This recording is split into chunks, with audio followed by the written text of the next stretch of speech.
Hey everyone, and welcome. Today we're going to talk about something that sounds simple but is absolutely critical for writing clean code, why your functions should return only one data type.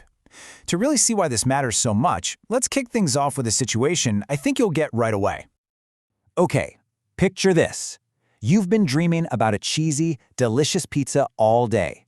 You finally order it, you're waiting by the door, and when the box gets there, you open it up, and inside is a Caesar salad. You'd be totally confused, right? Maybe even a little annoyed. You expected one thing, and you got something completely different. Well, believe it or not, that exact same frustrating surprise happens in our code all the time, and it is a massive source of bugs. But don't worry, we're going to fix that today. So where does this kind of unpredictability even come from? Well, it often starts with one single, sneaky kind of function, one that just loves to change its mind. Let's call it a Shapeshifter function. Yeah, that sounds about right. This is a function that might give you a number in one situation, but a string in another. And heck, maybe even an array if it's feeling extra chaotic. This is our villain for today's story. All right, now check this out, because the problem can look so simple. On the left, in our bad vibes column, the getAge function returns a number if it finds a birthday, but a string if it doesn't. Now what happens when you try to do math with age unknown? Boom, your code crashes. But now, look over on the good vibe side. It returns the age or it returns null.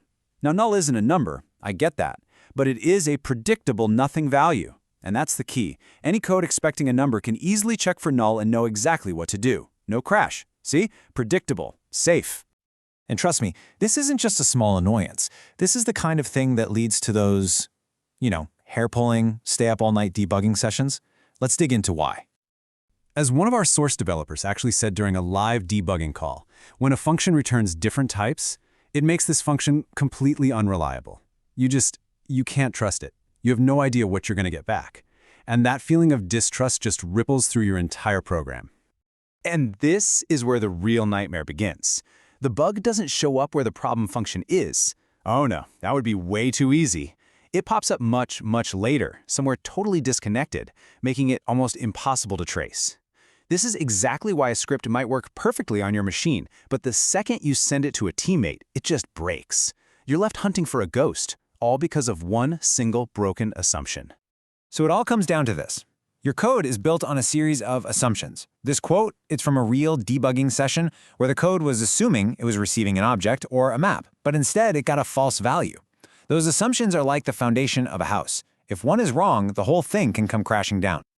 Okay, so we've seen the chaos, we've felt the pain. So what's the fix? What's the elegant solution to all this madness? Well, it's actually beautiful in its simplicity. It's what we call the golden rule. This is it. This is the one thing you need to remember from all of this. A function should return one and only one data type. Period. If it's designed to give you a list of items, it should always return an array. If its job is to get a user's details, it should always return an object. No exceptions, no ifs, ands, or buts. And why is this so golden? Well, for starters, your code instantly becomes predictable. No more nasty surprises. It's way easier to maintain, not just for you, but for the next person who has to read your code 6 months from now. It's safer because you're basically vaccinating your code against a whole class of type errors. And honestly, it makes debugging so much less painful, which means you get to spend more time building cool stuff and less time being confused. So let's actually put this into practice. How do we take one of these chaotic shapeshifters and transform it into reliable, consistent, and, sane code? Here's another perfect example. The bad vibes function returns a string if you have no friends, but an array if you do. If you try to loop through that result, you'll end up looping through the letters no-friends. It's a mess. But the good vibes version is so much cleaner.